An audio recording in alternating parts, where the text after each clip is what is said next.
હવે દરેક ધર્મના પોતપોતાના ધર્મ ગ્રંથ હોય, જેમાં એ ધર્મની ફિલોસોફી આપેલી હોય. જેમ કે આપણને ખબર છે કે ક્રિશ્ચિયન ધર્મ છે, તો એનું ધર્મગ્રંથ મુખ્ય ગ્રંથ કયો છે? તો બાઇબલ. મુસલમાનનો છે તો એમાં કુરાન, બરાબર છે. હિન્દુની આપણે ભગવદ્ ગીતા કહી શકીએ. બૌદ્ધ ગ્રંથો છે તો બૌદ્ધ જે ફિલોસોફી છે એમાં છે તો પીટક, એમાં આપેલું છે. તો આવી જ રીતે જે જૈન ધર્મની જે ફિલોસોફી તમને કોઈ પૂછે કે આજ શેમાં છે, તો એ છે આમાં આપણા આગમ આપણે કહી શકીએ.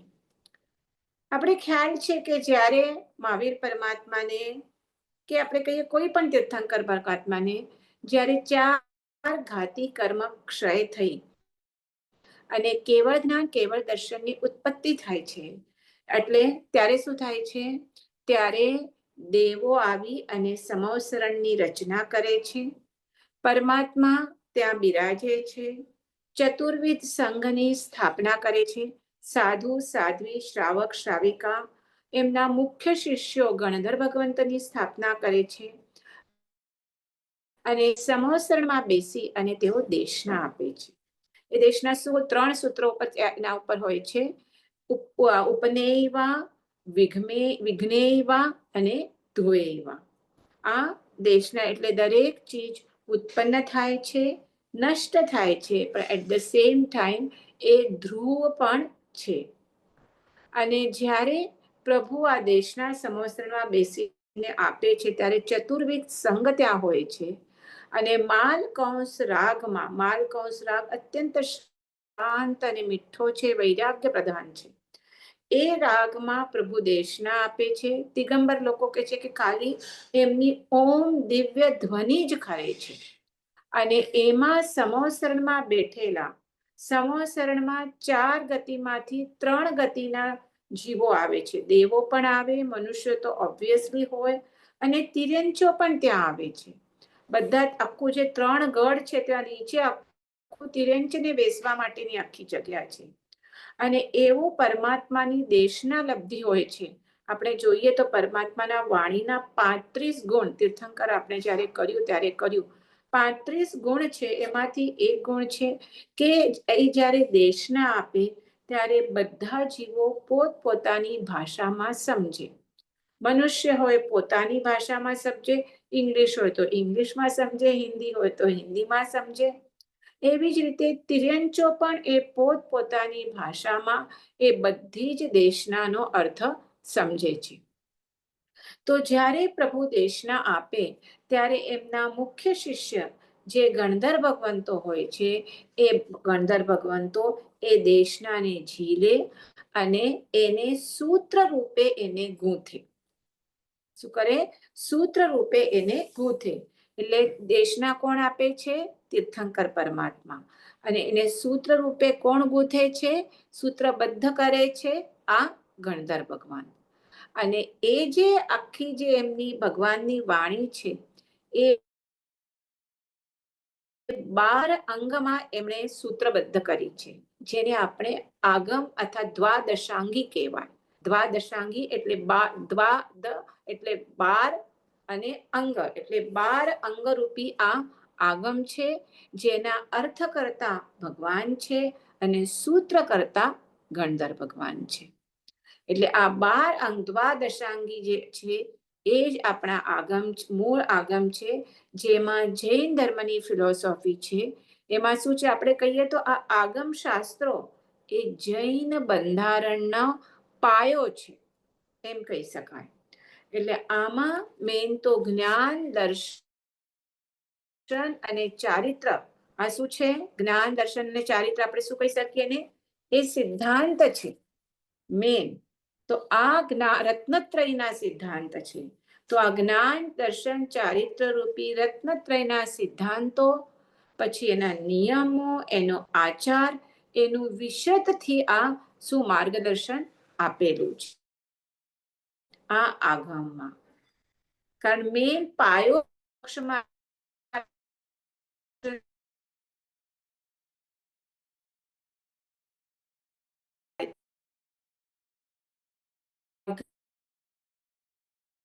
આત્મા તરફ જે લઈ જાય એ છે આગ. આ એટલે આત્મા અને ગમ એટલે ગમન કરાવે. ગમન કરાવે તે આત્મા તરફ કરાવે તે છે આગમ. એટલે આ આગમની જે વાચના છે એ જીવને કર્મ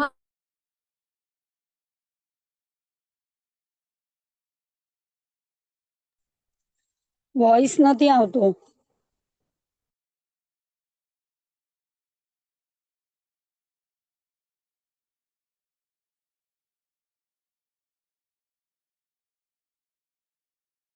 હા સંભળાય છે, દેખાય છે? હલો ચંદનબેન, સમતાબેન, તમે જરા અનમ્યુટ કરશો તમને? તમને સમતાબેન અવાજ નથી આવતો તમારો. નથી આવતો? તૂટે છે સમતા વચમાં, એટલે સમજાતું નથી છેલ્લું છેલ્લું. નથી સમજાતું તો મેં કીધું એક મિનિટ. આગમના હા, અર્થથી ન સમજાયું. એક મિનિટ, એક મિનિટ.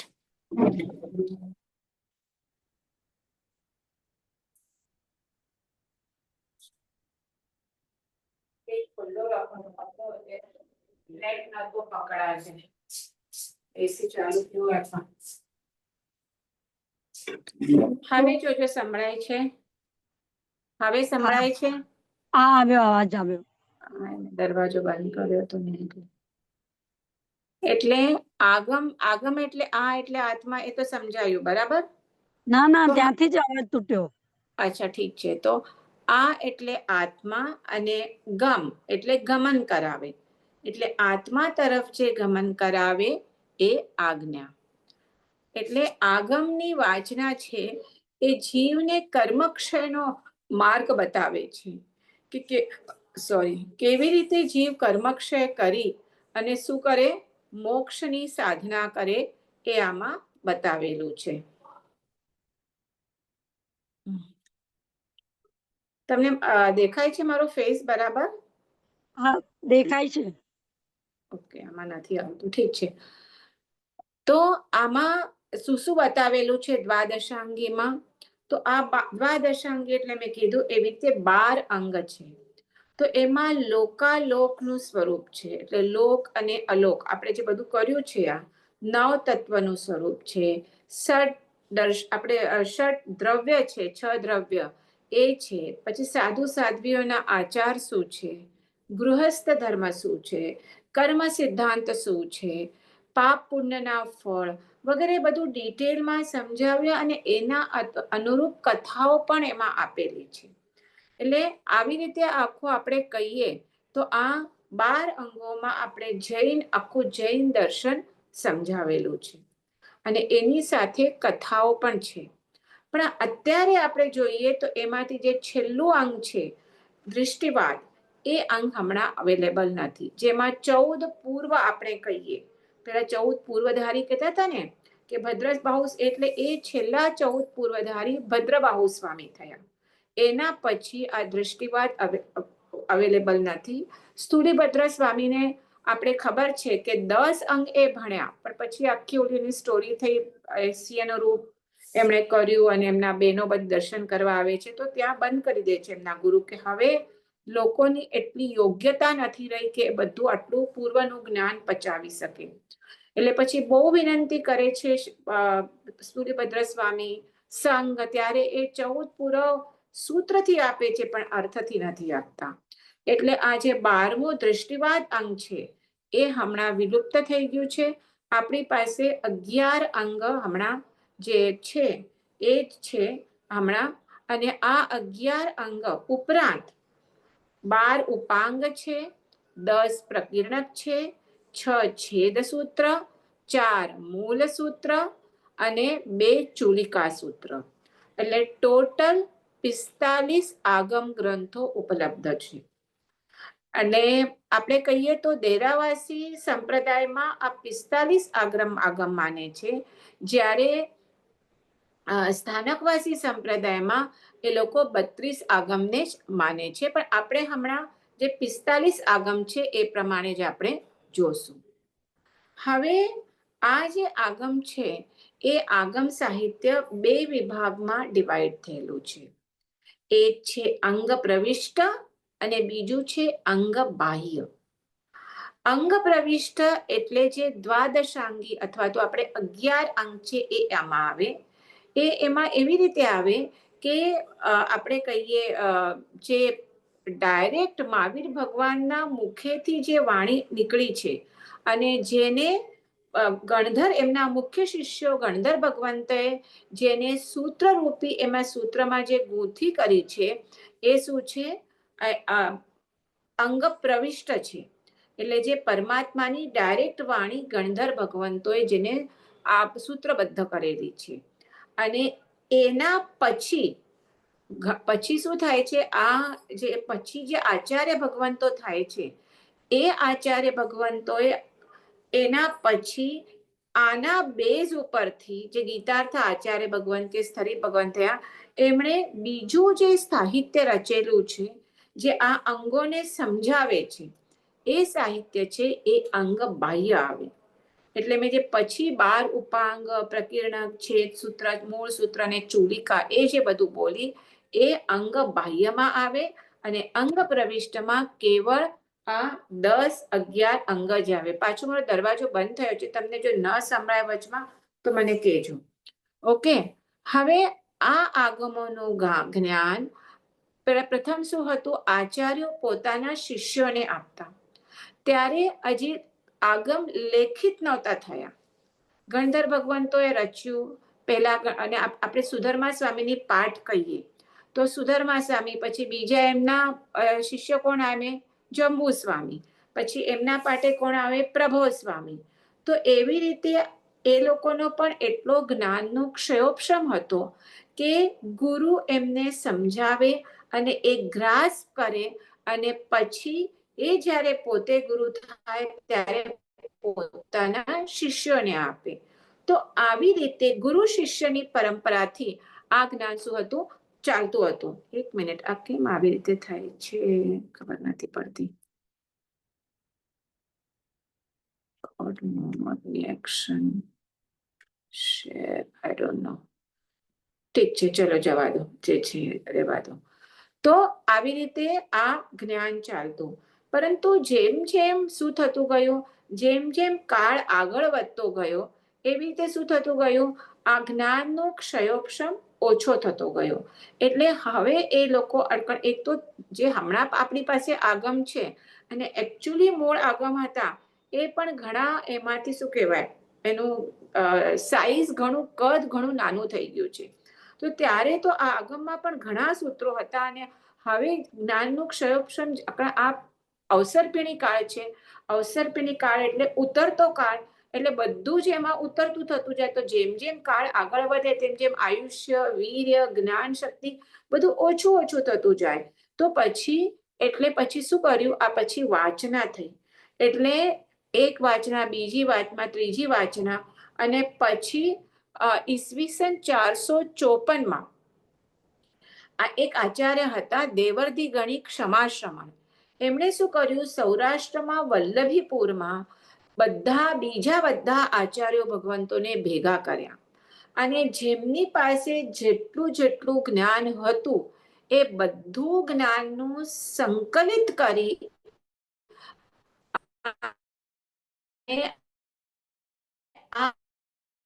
લિપિબદ્ધ કર્યો. આખો શાસ્ત્ર ભંડાર લિપિબદ્ધ કર્યો અને 13 વર્ષ સુધી આ કામ ચાલ્યું.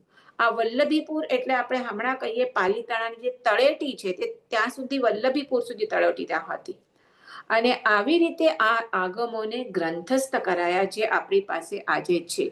એકચ્યુઅલી એના પહેલા બધી સ્થૂલીભદ્રના અધ્યક્ષતા હતી, બીજી પણ વાચનાઓ થઈ ગઈ છે પણ આપણે ડિટેલમાં નથી જતા. છેલ્લી વાચના જ્યારે થઈ ત્યારે આ દેવર્ધિ ગણિક ક્ષમાશ્રમણના અંડર થઈ, જેમાં આગમોને લિપિબદ્ધ કરાયા. ઓકે, જેમાં આ દૃષ્ટિવાદ જે 12મું અંગ એ નથી.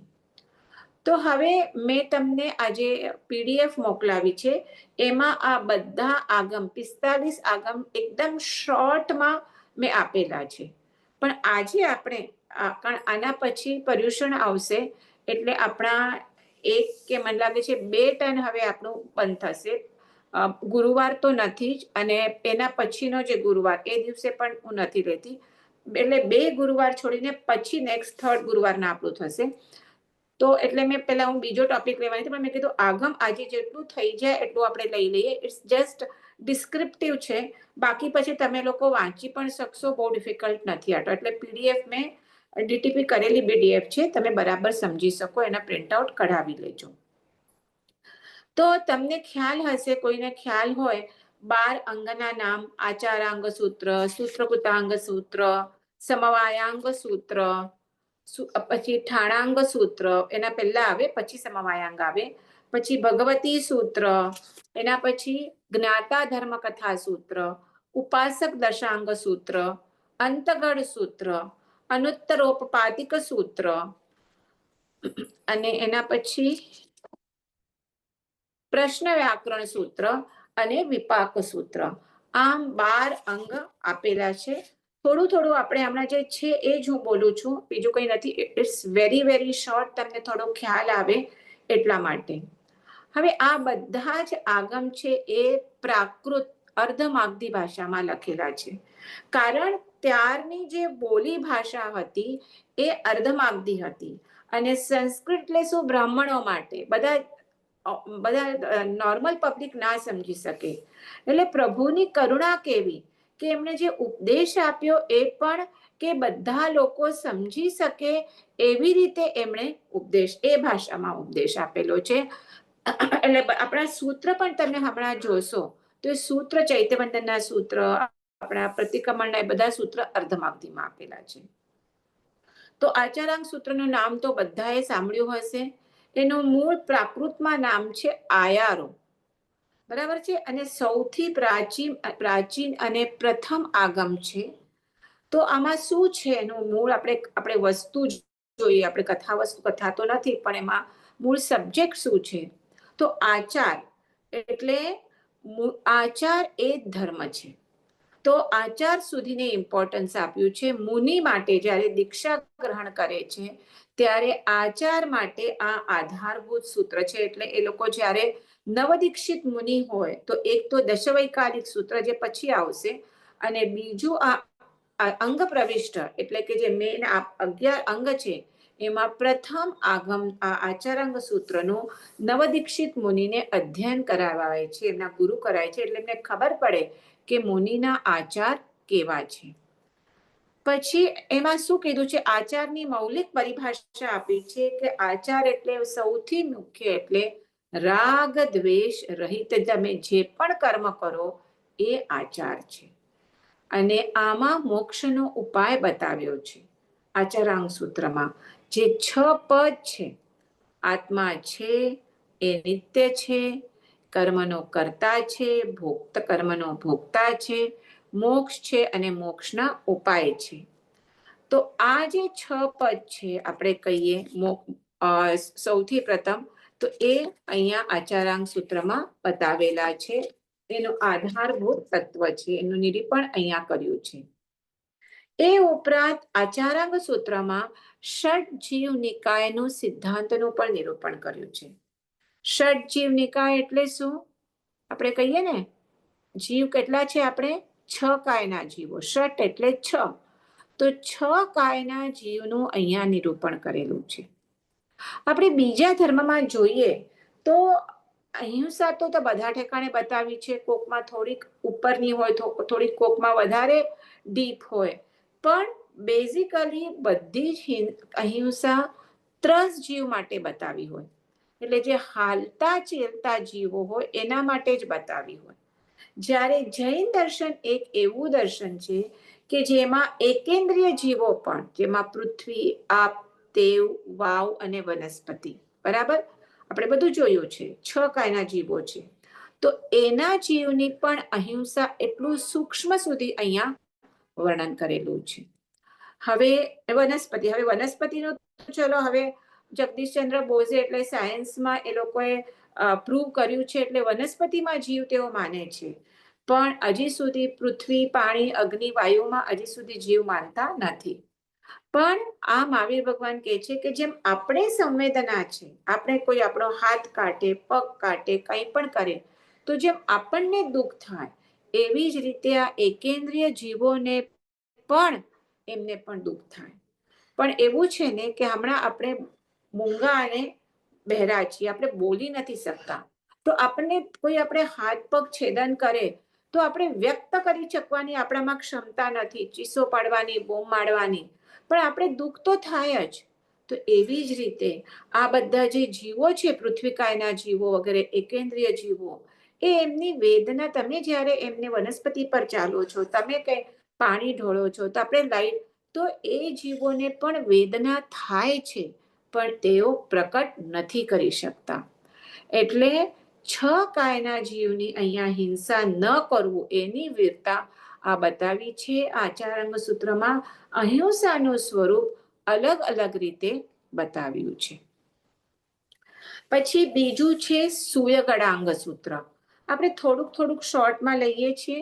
મને ખબર છે આટલા બધા સૂત્રોનું હું એક પછી એક બોલી જઈશ એટલે તમને યાદ નથી રહેવાનું, અને એટલા માટે જ મેં પ્રથમ જ જે પણ હું બોલું છું બધું જ આ પીડીએફમાં છે. તમે એની પ્રિન્ટઆઉટ કાઢી લેશો અને મને પાછું વાંચશો તો તમને પાછું બધું રિમાઇન્ડ થઈ જશે. તો આનું સૂત્રકૃતાંક પ્રાકૃતમાં નામ છે સૂયગડાંગ સૂત્ર.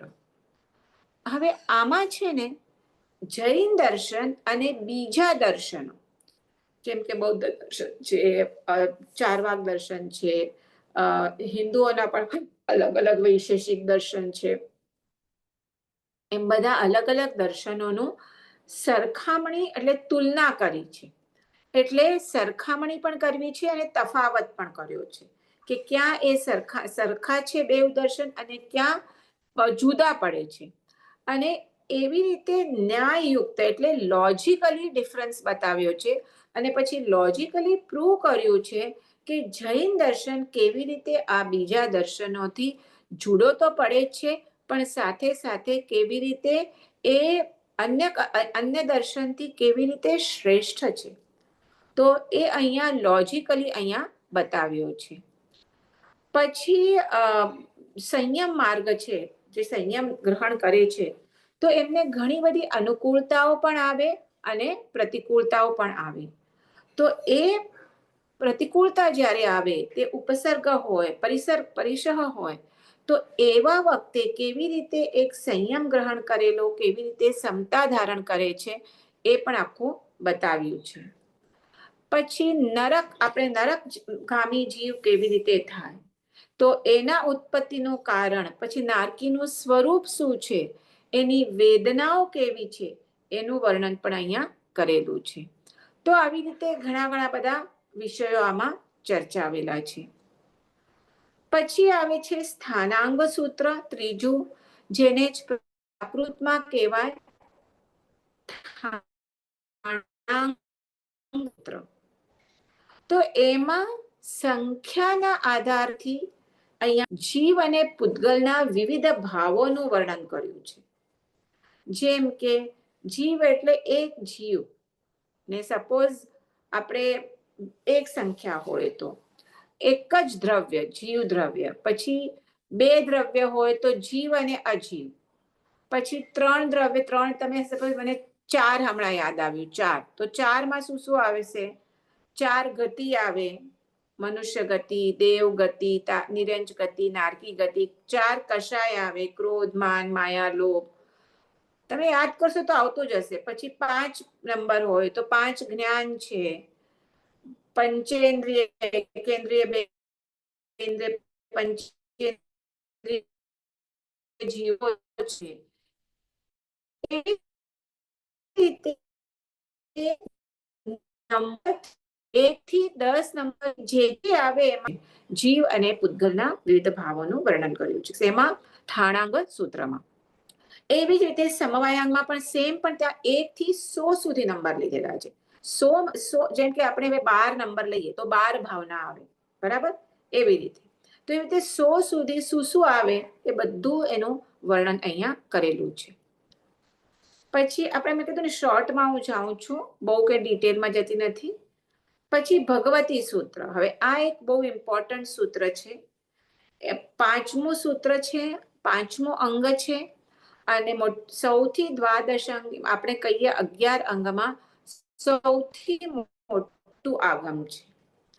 એનું નામ છે વ્યાહપણતિ, અર્થાત વ્યાહપણતિ એ પ્રાકૃત નામ છે, અને આ નામ છે એનું શું કહેવાય,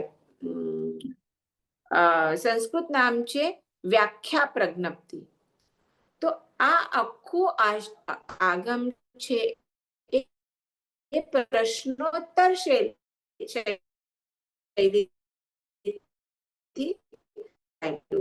કે પ્રશ્ન પૂછે ગૌતમ સ્વામી, વ્યાખ્યા પ્રજ્ઞપ્તિ આપણે સ્પ્લિટ કરીએ તો શું થશે?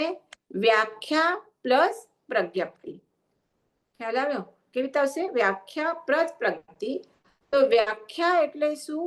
વિવેચન કરવું, અને પ્રજ્ઞપ્તિ એટલે સમજાવવું. એટલે જે વિવેચન પૂર્વક જ્યાં તત્વને સમજાવવામાં આવે છે એને કહેવાય અહીંયા આ વ્યાખ્યા પ્રજ્ઞપ્તિ. એટલે મહાવીર ભગવાને 36,000 પ્રશ્ન પૂછાય છે, અને એ પ્રભુ જે એનો ઉત્તર આપે છે એનું આખું સંકલન અહીંયા કરેલું છે. એટલે આ જ સૂત્રનું બીજું નામ ભગવતી સૂત્ર, જો કે એ ભગવતી સૂત્ર પ્રસિદ્ધ છે, વ્યાખ્યા પ્રજ્ઞપ્તિ નામથી પ્રસિદ્ધ નથી. અને એમાં પણ આપણે કહીએ તો એટલા બધા વિષયોની અહીંયા ચર્ચા કરેલી છે. લગભગ બધા વિષયોની ચર્ચા આ આગમમાં કરેલી છે. દાર્શનિક, તાર્કિક, પછી આચાર સંબંધી, જ્ઞાન સંબંધી, રાજનૈતિક, ઐતિહાસિક, ભૌગોલિક, દરેક વિષયની સામગ્રી આમાં ઉપલબ્ધ છે. તો આવી રીતે આ બીજું પણ બધું આપણે કહીએ લોક અલોક જે આપણે ત્યાં કર્યું છે, ઇન્દ્રો, દેવો, કર્મબંધ, પૂતગલ વગેરે પણ ઘણા બધા વિષયો અહીંયા ચર્ચાયેલા છે. પછી આવે છે છઠ્ઠું જ્ઞાતા ધર્મ કથા સૂત્ર. હવે આમાં છે ને, આમાં કથાઓ છે. આમાં છે ને અમુક જે છે એ કથાઓ દ્વારા છે, અને અમુકમાં કેવળ તત્વ છે. તો હવેના જે પાછળના જે છે અંગ, એમાં કથાઓ દ્વારા એમણે તત્વ તો સમજાવેલું જ હોય, પણ કથાઓ દ્વારા સમજાવ્યું છે. તો આમાં અને સમજાવ્યું તો એ જ છે એમણે, કે એને વૈરાગ્ય પોથી પણ કહી શકાય. પણ એ વૈરાગ્ય કેવી રીતે આવે? તો આ કથાઓ દૃષ્ટાંતો દ્વારા ઇન્દ્રિયોના, પંચેન્દ્રિયના વિષયો છે, કામ ભોગથી અલિપ્ત થવાનું છે, અનાસક્ત રહેવાનું બતાવ્યું છે. તો પછી સપોઝ હવે અહીંયા આ વધારે પડતું સાધુના આચાર માટે છે.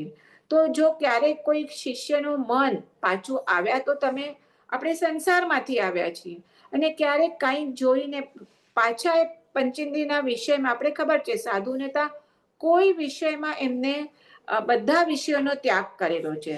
આપણે કહીએ રસના છે, આંખના સરસ સંગીત સાંભળવું, કે કોઈ સરસ મૂવી કે કંઈ જોવું, કે બધા જ વિષયોનો એણે ત્યાગ કર્યો છે. તો ક્યારેક જો પાછું મન ત્યાં જાય, તો ત્યાં એટલે સંયમ ભાવથી ચલિત થઈ જાય, તો એને સંયમમાં સ્થિર કરવા માટે મેઘકુમારનું કથાનક આપ્યું છે. આ બધાને મેઘકુમારનું ખબર હશે, શ્રેણિક રાજાના પુત્ર જે દીક્ષા લે છે, અને પછી જ્યારે રાતના સુવા જાય છે ત્યારે તમારું કેવી રીતે હોય, તમારી પથારી સિનિયોરિટી વાઇઝ હોય. તો જેની સૌથી છેલ્લું દીક્ષા હોય એની સૌથી છેલ્લી પથારી હોય. પથારી એટલે એમને એમના ભાષામાં આપણે કહીએ તો સંથારો કહેવાય. તો એમને સૌથી છેલ્લો સંથારો એમના રાતના પથરાય છે. અને તો પછી શું થાય છે? રાતના એક તો રાજકુમાર હોય છે, શ્રેણિક રાજાના પુત્ર છે, અને એટલે કેવા એમની પથારી હોય, એકદમ સોફ્ટ હોય. ને હવે જ્યારે એ સાધુ બને છે, અને જ્યારે સંથારા ઉપર, આપણે ખબર છે સાધુ શેના ઉપર સૂવે? ગાદલા પર સૂવે નહીં. એક પતલું એવું કપડું હોય કોટનનું, કે બીજું હજી 1-2-3 કરી અને એના ઉપર સૂઈ જાય. એટલે એક તો એ હોય ક્યાં તમે બેડ ઉપર સૂવો, અને ક્યાં પતલું આના ઉપર સૂવો. અને પ્લસ રાતના આવતા રાત એકદમ છેલ્લી સંથારો હોય છે એમનો, એટલે આપણે કહીએ ને ઉપાસનાના દરવાજાઓ પાસે. એટલે જે પણ રાતના બીજા વૃદ્ધ સાધુઓ કે રાતના ઉઠે માતૃ પઠાવવા માટે કે જે પણ, તો બધાનું એમને ધૂળ ઉડે કે કદાચ ક્યારેક અંધારું હોય તો પગ લાગે, એટલે આખી રાત મેઘ કુમારને ઊંઘ આવતી નથી. અને એમને થાય છે કે મેં કેમ આ દીક્ષા લીધી, કે આટલું સરસ ક્યાં મારું જીવન હતું સુખ, ને આ મેં કેમ દીક્ષા લીધી, કે સવાર પડે એટલે હું પહેલા ભગવાન પાસે જઈને કહું કે ભાઈ આ મારું કામ નથી, મારાથી દીક્ષાનું પાલન નહીં થાય. એમ વિચાર કરી અને ત્યારે તો સવારની રાહ જ હોય છે. સવાર પડતા પરમાત્મા પાસે જાય છે અને એ પરમાત્માને કહેવા જાય એના પેલા ભગવાન જ સામેથી તો કેવળ જ્ઞાની છે, એને તો એના મનમાં શું આવે છે સમજી જાય છે. અને ત્યારે એ એમના પૂર્વ ભાવની કથા કહે છે આ મેઘ કુમારને, કે કેવી રીતે એ હાથીનો જીવ હતો અને એક વખત જંગલમાં દાવાનળ લાગતા, જ્યારે એ દાવાનળથી બચવા માટે, મોટી સ્ટોરી છે હું શોર્ટમાં કહું છું, કે એમણે આ હાથીએ જ એક મોટી જગ્યા જંગલમાં એવી વિધાઉટ ગ્રાસ કરી રાખી હોય છે, કે એવું દાવાનળ લાગે તો ત્યાં બધા આવીને ત્યાં આશ્રય લઈ શકે, કારણ ત્યાં કોઈ ઝાડ પાલો હોવાથી ત્યાં સુધી આગ ન પહોંચે. તો ત્યાં એને પોતે જ કરી હોય છે, પોતે તો જાય છે પણ બીજા બધા જંગલના બધા પ્રાણીઓ ત્યાં આવે છે પોતાનો જીવ બચાવવા. હવે આખો ઓલું પ્લેસ જે પણ એટલી હોય આખી ઠસોઠસ ભરી ગઈ હોય છે. એમાં એવું શું થાય છે કે એક સસલું બિચારું દોડતું દોડતું આવે છે પોતાનું જીવ બચાવવા, પણ ત્યાં બિલકુલ જગ્યા નથી હોતી કે ત્યાં આવીને ઊભો રહી શકે. તો વિચાર કરે છે હવે હું શું કરું. એટલામાં શું થાય છે કે આ હાથી એને કંઈક પોતાના પગ ઉપર ખંજવાળ આવે છે, અને ખંજવાળ કરવા માટે પગ ઊંચો કરે છે. તો હવે હાથીનો પગ ઊંચો કરે એટલામાં તો ઓલું સસલાને દેખાય છે કે અહીંયા જગ્યા થઈ ગઈ અને ત્યાં ગોઠવાઈ જાય છે. હાથીને ખબર નથી, હાથી જ્યારે પગ પાછો મૂકવા જાય છે ત્યારે આ પોચું ખબર પડે છે ને કે મારા પગના જગ્યા પર આ સસલું આવીને બેસી ગયું છે. હવે જે પગ રાખવા જાય તો સસલું ચગદાઈ જાય, એટલે એ કરુણાથી એ પગ ઊંચો રાખીને 3 પગ ઉપર ઊભો રહે છે. કેટલો ટાઈમ? તો આ 3 દિવસ સુધી દાવાનળ ચાલે છે, તો 3 દિવસ સુધી એમ અદ્ધર ઊભો રહે છે. 3 દિવસ પછી જ્યારે દાવાનળ પતી જાય છે, બધા પ્રાણીઓ નીકળી જાય છે, ત્યારે આ પગ નીચે રાખવા જાય છે, પણ આ 3 દિવસ પગ ઉપર આવી રીતે રાખવાથી એનું શરીર એકદમ અકળાઈ જાય છે, એટલે નીચે પડી જાય છે અને તરફડીને વેદનાથી મૃત્યુ પામે છે. ને અહીંયા મેઘ સીધો, બીકોઝ એને શું કર્યું, આને બચાવ્યું અને જીવ, એટલે હાથીમાંથી સીધો મેઘ કુમારનો જીવ બને છે, રાજાના કુંવરનો, પ્રિન્સનો. તો આ એને યાદ કરાવે છે મહાવીર ભગવાન મેઘ કુમારને, કે તું આટલા ખાલી તને થોડીક આટલી તકલીફ થઈ એમાં તું આ સંયમ જેવી મૂલ્યવાન રત્ન તું ગુમાવવા માટે તૈયાર થઈ ગયો છે. તને ખબર છે તને આ રાજકુમાર પણ કેવી રીતે મળ્યું છે? તું તો એક હાથી તિરંજનો જીવ હતો. અને પછી એને આખી કથા સંભળાવે છે અને પાછા સંયમમાં સ્થિર થાય છે. તો આવી રીતે આ એક કથાનક મેં તમને કીધું.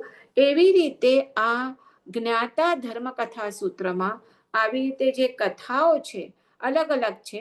એટલે બેઝિકલી જે આ સંસારના ક્યારે આવી રીતે આ કોઈ સાધુઓ ચલિત થાય તો એમને સ્થિર કરવા માટે આવા ટાઈપની કથાઓ આમાં આપેલી છે. એટલે એને વૈરાગ્ય પોથી પણ આ અંગને કહેવાય છે.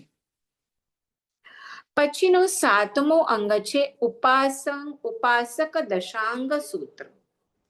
હવે આ ઉપાસક દશાંગ સૂત્રમાં શ્રાવકોના જીવન ચરિત્ર આલેખાલા છે. શ્રાવક, આપણે કહીએ કે સાધુ ભગવંત એ જ વધારે ધર્મ કરી શકે, એવું સાચી વાત છે, પણ આપણા પરમાત્મા એટલા કરુણામય હતા કે એમણે જેમ સાધુ ધર્મ બતાવ્યો એવી જ રીતે શ્રાવક ધર્મ પણ બતાવેલો છે. કે એવા છે જે લોકો જેને થાય છે કે કાં વીર્ય નથી એમનું એટલું સ્ફૂર્તું, કે કાં એમના એવા એટલા સંયોગ નથી કે એ સંસારનો ત્યાગ કરી શકે, તો એમના માટે એમણે શ્રાવક ધર્મ પણ બતાવ્યો છે. એટલે આ ઉપાસક દશાંગ સૂત્રમાં શ્રાવકોના 10 શ્રાવકોના અધિકાર છે. એકચ્યુઅલી તો પ્રભુના શ્રાવકોની સંખ્યા તો 1,59,000 હતી, કે જેઓ 12 વ્રતધારી હતા. પણ એમાંથી સર્વશ્રેષ્ઠ 10 શ્રાવકો, આનંદ શ્રાવક નામ સાંભળ્યું હશે, કામદેવ શ્રાવક, ચુની પિતા, સુરાદેવ, આમ 10 શ્રાવકોના નામ છે.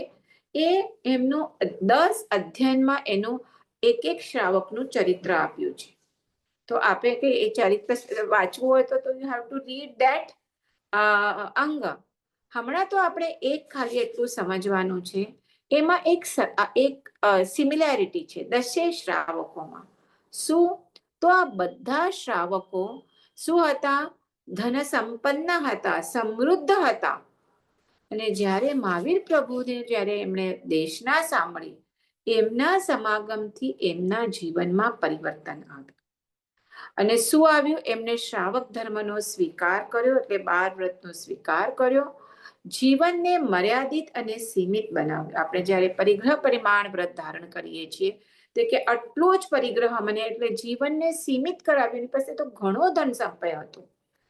અને શું કર્યું? એમણે બધા 10 શ્રાવકોએ 12 વ્રત અને 11 પ્રતિમાઓ પણ આખી આપેલી છે, તો એનું પાલન કર્યું. એટલે 20 વર્ષ સુધી શ્રાવક ધર્મનું પાલન કર્યું. છેલ્લા 6 વર્ષ શું કર્યું? ગૃહસ્થ ધર્મમાંથી નિવૃત્તિ લીધી, એટલે રિટાયર થઈ ગયા અને આત્મ સાધના કરી.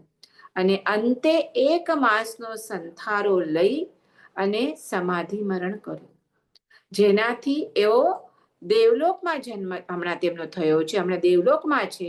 અને ત્યાંથી તેઓ મહાવિદ્ય ક્ષેત્રમાં જન્મ લઈ સંયમ ધારણ કરી અને મોક્ષે જશે. એટલે આ એટલા માટે છે કે આપણા જેવા શ્રાવકો માટે આ 10 શ્રાવકનું જે ચરિત્ર છે એ આપણને દિશા બતાવવાનું છે, કે આપણે જ્યારે નવા ઘરમાં રહેવા જઈએ છીએ, આ આટલા મોટા શ્રાવકો હતા, આટલી ધન સંપત્તિ, આટલા બધા એના વિલાસ ને બધા હતા, પણ બધામાં સાથે એક પોતાનું પૌષદ શાળા એ બનાવી, કે જ્યાં એ પર્વતિથિ એટલે કે 8મ 14 પૂનમ જે પાણપા, ત્યાં શું કરે? એ પૌષદ કરે, રોજ પોતાનું સામાયિક વગેરે કરે. તો એ ભલે ગમે એટલી મોટી પોતાની જગ્યા, બેડરૂમ, હોલ વગેરે કરે, પણ સાથે સાથે પૌષદ શાળા એ લોકોએ બનાવી હતી. તો એવી રીતે આપણે પણ આ એક દિશા આપે છે કે જ્યારે આપણે નવું ઘર લઈએ છીએ, તો કેવળ ભોગ વિલાસના સાધનો તો તમે રાખવાના જ છો. જેટલું મોટું ઘર, એટલું જેટલા વધારે જગ્યા, એટલા તમે વધારે જગ્યા, તો પછી તમે શું કરો? ઓલું બનાવો, શું એક ટીવી રૂમ હોય કે એક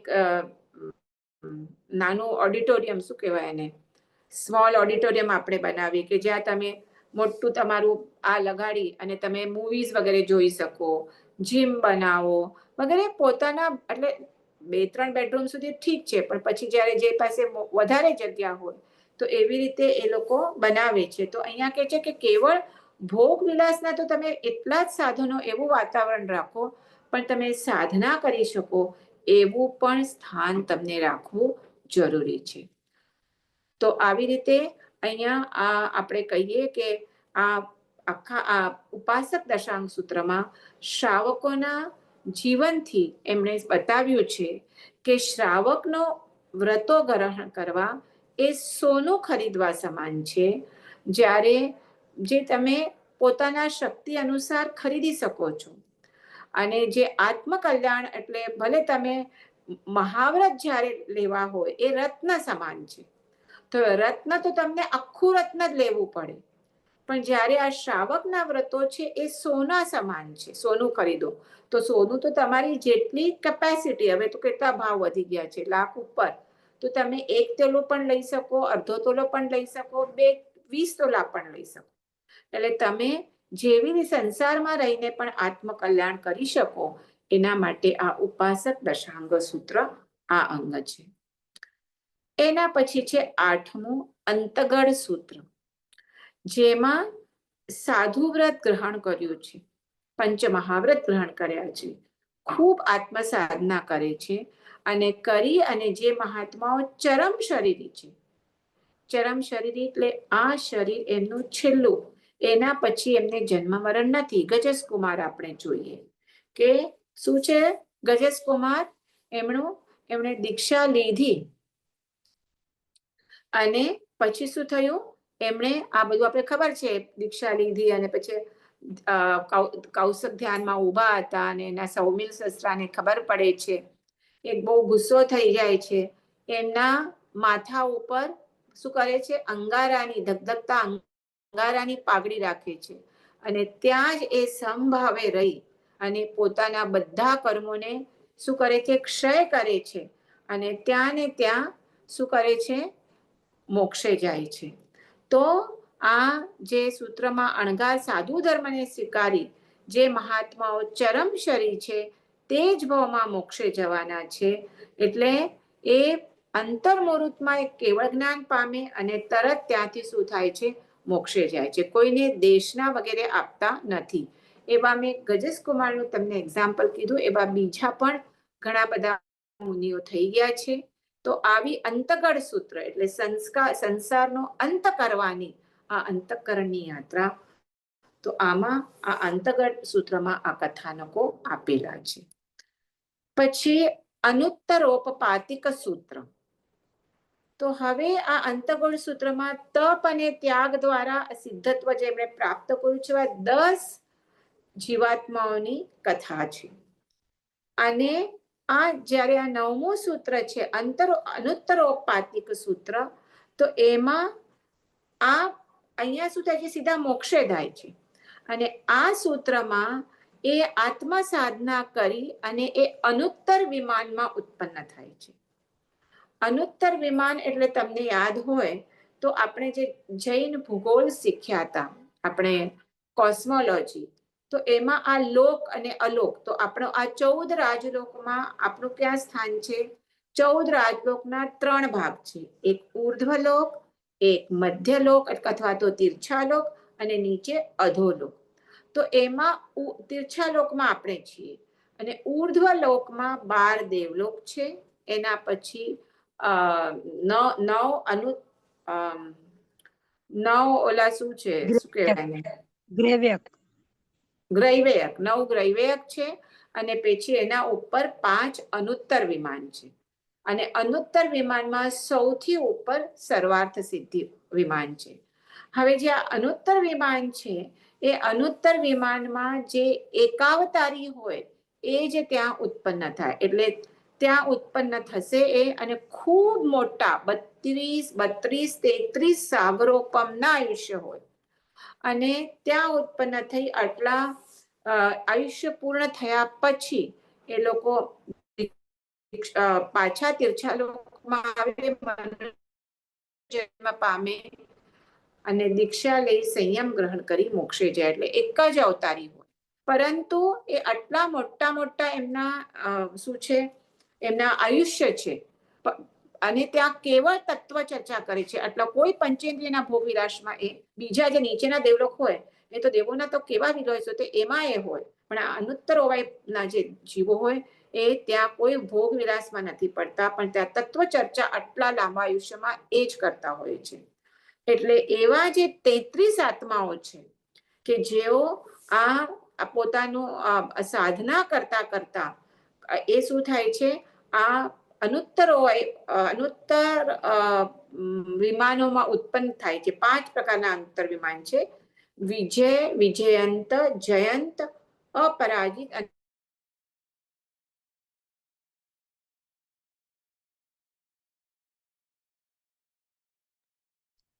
સ્ટોપ થઈ ગયું.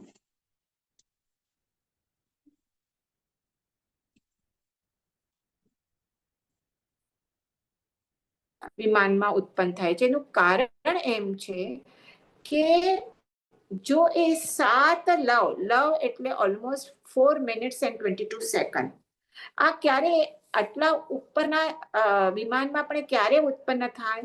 જ્યારે છેલ્લે ધ્યાનમાં કાયોત્સર્ગમાં જ્યારે પોતાનું આયુષ્ય પૂર્ણ કરે ત્યારે એ ત્યાં ઉત્પન્ન થાય. પણ અહીંયા કહે છે કે એ એમનું આયુષ્ય ત્યાં ધ્યાન સાધનામાં છે, એમનું આયુષ્ય પતી ગયું અને ત્યાં ઉત્પન્ન થયા અનુત્તર વિમાનોમાં.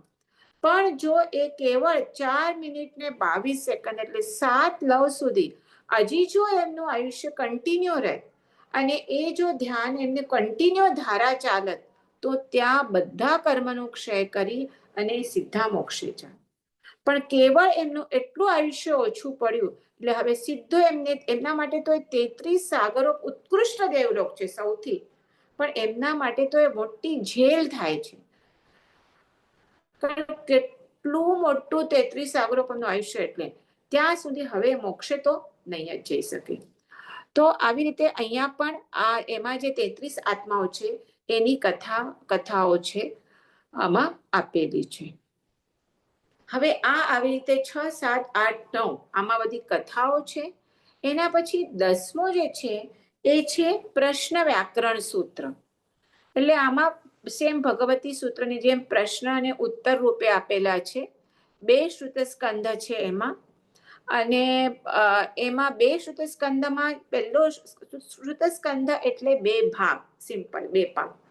તો પહેલામાં 5 આશ્રમનું વર્ણન કર્યું છે. આશ્રમ એટલે કર્મોનો આશ્રમ, આત્મામાં આવવું. તો એ આશ્રમના કયા 5 દ્વાર છે, શેનાથી આત્મામાં કર્મ આવે? તો શેનાથી આવે?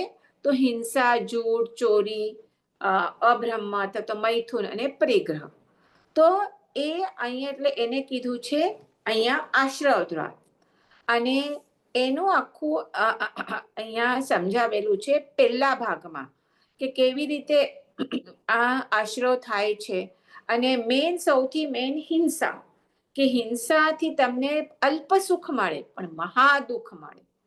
હવે જો નોન વેજીટેરિયન વગેરે ખાતા હોય તો થોડીક વાર એમને કદાચ એમની રસના ઇન્દ્રિયના આના માટે ખાતા હશે, પણ પછી એમને નારકીના દુઃખો, જો પંચેન્દ્રિયના તમે જીવોને વધ કરી અને તમે કરતા હો તો કેવા તમને ત્યાં દુઃખો સહન કરવા પડે.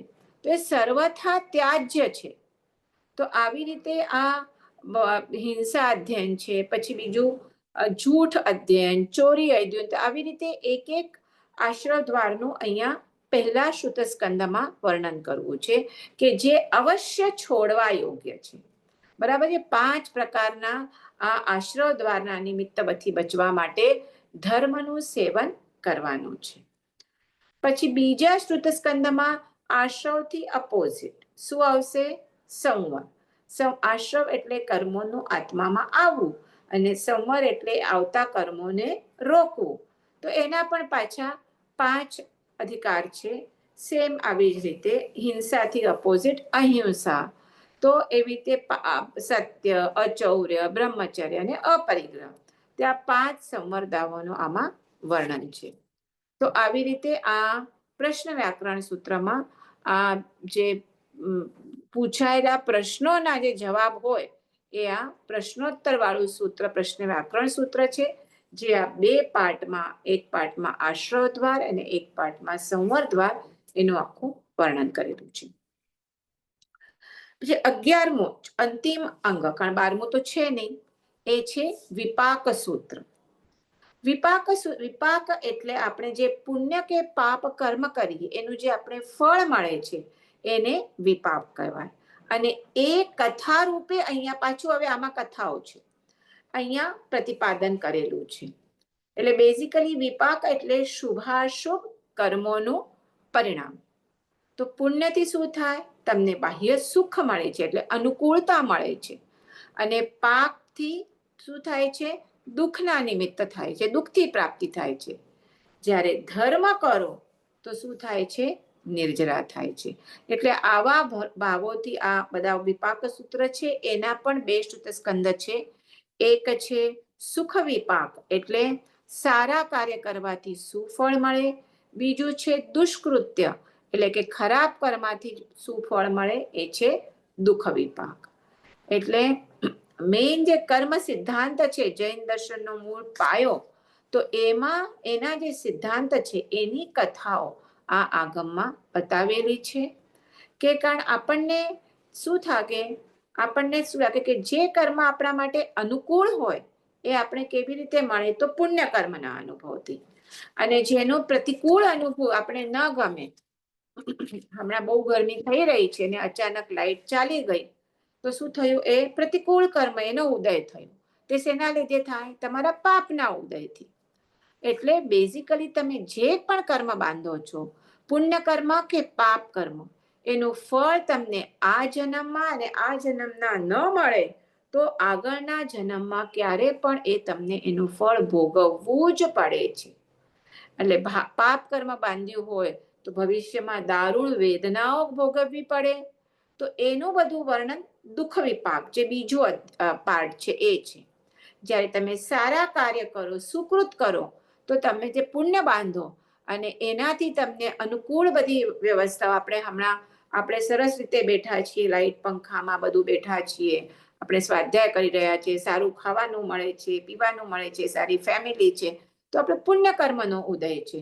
તો એ દ્વિતીય વિભાગ સુખ વિપાક, પહેલું છે દુઃખ વિપાક અને બીજું છે સુખ વિપાક. તો આવી રીતે એમાં પણ બધા એક્ઝામ્પલ આપી, દ્રષ્ટાંત આપી અને ત્યાં સમજાવેલું છે. અને છેલ્લું જે 12મું અંગ છે એ દ્રષ્ટિવાદ છે, જે હમણાં અવેલેબલ નથી.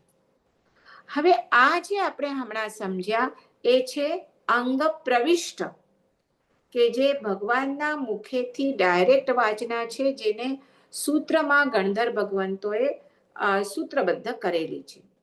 એના ઉપરાંત આ જે અંગો છે એને જ થોડુંક એના બેઝથી એને સમજાવવા માટે પછીના જે ગીતાર્થ આચાર્ય ભગવંતો થયા, એણે જે ગ્રંથોની રચના કરી એ અંગ બાહ્યમાં આવે, જેમાં પહેલા તો 12 ઉપાંગ આવશે, જે આ 11 અંગોને જ સ્વરૂપને જે એનો વિસ્તાર કરે છે. હું હમણાં એનું કંઈ બોલતી નથી, આજે મેં નોટ્સ આપી છે, એમાં 2 લાઈનમાં એમના નામ અને એમાં શું છે એ લખેલું છે, તમે વાંચી લેજો. પછી એવી જ રીતે પ્રજ્ઞપ્તિ આવે છે, 10 પ્રજ્ઞપ્તિઓ આવે છે, એનું પણ હું કંઈ બોલતી નથી. પછી 4 મૂળ સૂત્ર છે, એ મૂળ સૂત્ર ઇમ્પોર્ટન્ટ છે. એ મૂળ સૂત્રમાં આવશ્યક સૂત્ર આવે છે, 10 વૈકાલિક સૂત્ર આવે છે, ઉત્તરાધ્યાન સૂત્ર અને ઓઘ નિરુક્તિ સૂત્ર.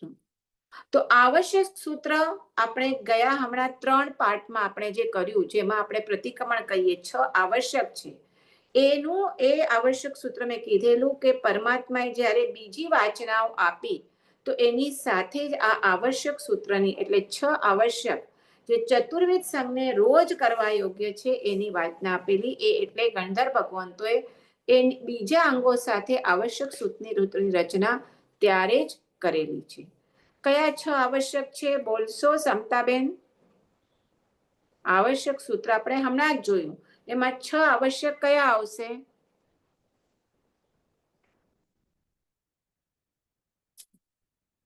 તમે લોકો છો લાઈનમાં કે હું એકલી બોલતી જાઉં છું? ના, હું છું. સમતાબેન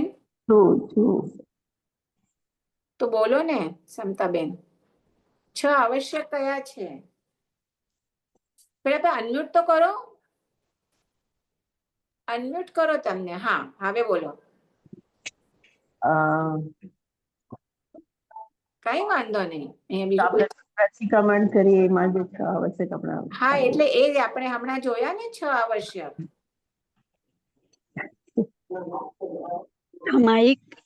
હા,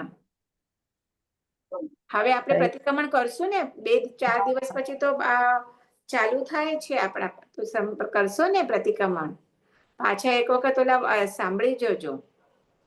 સામાયિક, પછી ચતુર્વિંશતિ સ્તવ લોગસ, ગુરુવાંદના, પછી અતિચાર એટલે પ્રતિક્રમણ, પછી એક આયોત્સર્ગ અને પ્રત્યાખ્યાન. બરાબર? તો તો આ આવશ્યક સૂત્ર, આજે 4 મૂળ સૂત્ર આપણા આગમ છે એમાં જ આ આપેલા છે. ઓકે. પછી 10 વૈકાલિક સૂત્ર. દશવૈકાલિક સૂત્ર એટલે આ પણ મૂળ સૂત્રમાં છે. એમાં સંયમ જીવનનું સામાચારીનું આખું વર્ણન કરેલું છે.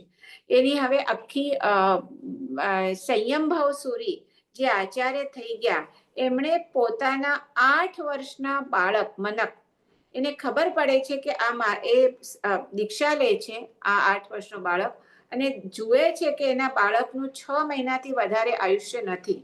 તો એના આત્મકલ્યાણ માટે આ આખા 10 વૈકાલિક સૂત્રની રચના સંયમભાવ સુરી આચાર્ય ભગવંતે કરી છે, જેને આપણે કહીએ સેમ સંયમ જીવનનું આખું એમનું સાધુ સાધ્વીનું આચાર અને ગોચર વિધિ, ગોચર એટલે ગોચરી જાય, એનું એકદમ સરળ નિરૂપણ કર્યું છે. એટલે આજે પણ કોઈ પણ દીક્ષા લે તો એને સૌથી પહેલા 10 વૈકાલિક સૂત્રનો અભ્યાસ કરાવાય છે, અને આચાર્યાંગ સૂત્રનું. તો આ ઇમ્પોર્ટન્ટ છે. પછી ઉત્તરાધ્યાન સૂત્ર, જે મહાવીર ભગવાનની અંતિમ દેશના છે. 16 પ્રવર સુધી એમણે કન્ટિન્યુઅસ જે દેશના આપી, 36 અધ્યયનમાં એ આપેલી છે, એ ઉત્તરાધ્યાન સૂત્ર છે. અને પછી ઓઘ નિરુક્તિ સૂત્ર, જે છેલ્લા અંતિમ પૂર્વધર ભદ્રબાહુ સ્વામી એમણે આ રચના કરી છે, જે 14 પૂર્વ છે, દૃષ્ટિવાદ જે છેલ્લું આગમ છે, એના 9મા પૂર્વમાંથી આ સૂત્ર એની રચના કરી છે. તમે વાંચી જજો. આપણી પાસે હવે ટાઈમ પૂરો થવા આવ્યો છે, એટલે હું બહુ ડિટેલમાં નથી જતી. પછી 6 છે, 6 છેદ સૂત્ર. કઈ કીધું? કોઈ કીધું? જરાક ફાસ્ટ લઉં છું, કારણ એમાં બહુ તો તમે વાંચશો તો પણ તમે સમજતા જશો. એટલે છેદ સૂત્ર છે. છેદ સૂત્ર એટલે શું? કે દીક્ષા લે છે, પંચમહાવ્રત ગ્રહણ કરે છે, પણ ક્યારેક સાધુ સાધ્વીઓથી પણ કંઈક દોષ, આચારમાં દોષ લાગી જાય, તો એ દોષ થાય તો એના માટે એમને પ્રાયશ્ચિત લેવું પડે. ઇવન આજે પણ આપણે જોઈએ કે ઘણી વખત જ્યારે માંદા વગેરે પડે અને જ્યારે ડોક્ટર્સ પાસે જવું પડે એમને, અને જ્યારે ત્યાં બધી ઇલેક્ટ્રિસિટી યુઝ કરવી પડે કે ડોક્ટર્સ એમને તપાસે, તો ત્યારે એમને પ્રાયશ્ચિત લેવા પડે છે. ત્યારે તો એમના તબિયતમાં તે કરે, પણ ઘણી વખત તો બીજી કોઈ રીતે પણ એમને જો એમના સંયમ પાલનમાં જો દોષ લાગે, તો એના માટે એ પ્રાયશ્ચિત લઈને શુદ્ધ કરવા માટે, એટલે એમની સંયમ જીવનની નિર્મળતા બની રહે, એના માટે આ છેદ સૂત્ર આપેલા છે. તો એમાં પણ અલગ અલગ છેદ સૂત્ર છે. મેં લખ્યું છે, થોડું થોડું તમે વાંચશો તો ખ્યાલ આવશે. અને છેલ્લા છે 2, અમે પ્રકીર્ણકનું નથી લખ્યું આમાં, અને 2 ચૂલિકા સૂત્ર છે. ચૂલિકા એટલે આપણે કહીએ ને સૌથી ઉપર, તો એમાં એક નંદી સૂત્ર છે. નંદી સૂત્ર એટલે એમાં 5 જ્ઞાનનું વર્ણન કરેલું છે. બરાબર છે? વિસ્તારથી 5 પ્રકારનું જ્ઞાનનું વર્ણન છે. અને છેલ્લું છે અનુયોગ દ્વાર સૂત્ર.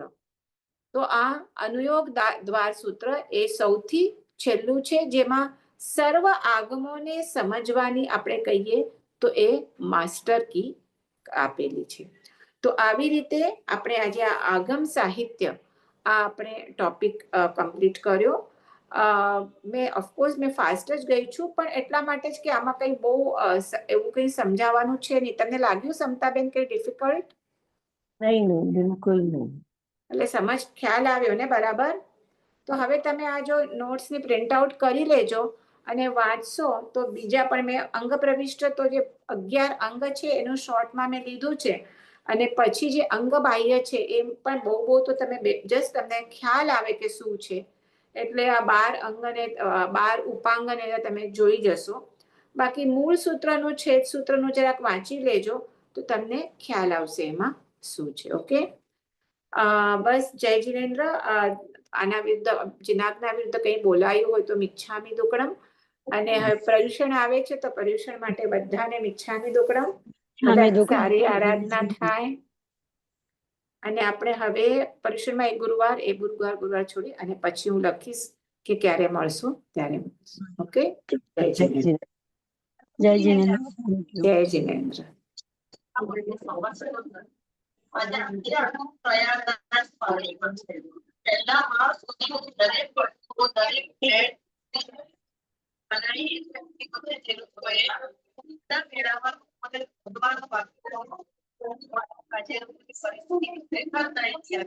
પણ એક બહુ મોટું એક કામ કર્યું.